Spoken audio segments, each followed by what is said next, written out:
સવારની ચા સાથે ખાઓ કે બાળકોને લંચ બોક્સમાં આપી શકાય તેવો ટેસ્ટી અને ક્રિસ્પી એવો પૌવાનો ચેવડો. તેના માટે આપણે 500 ગ્રામ જેટલા પૌવા લીધા છે.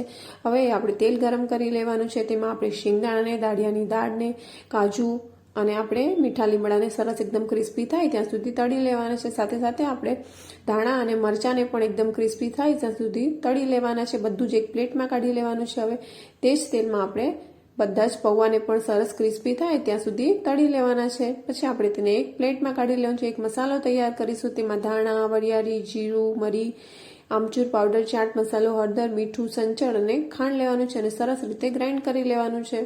આપણો સરસ મજાનો મસાલો તૈયાર થઈ જશે.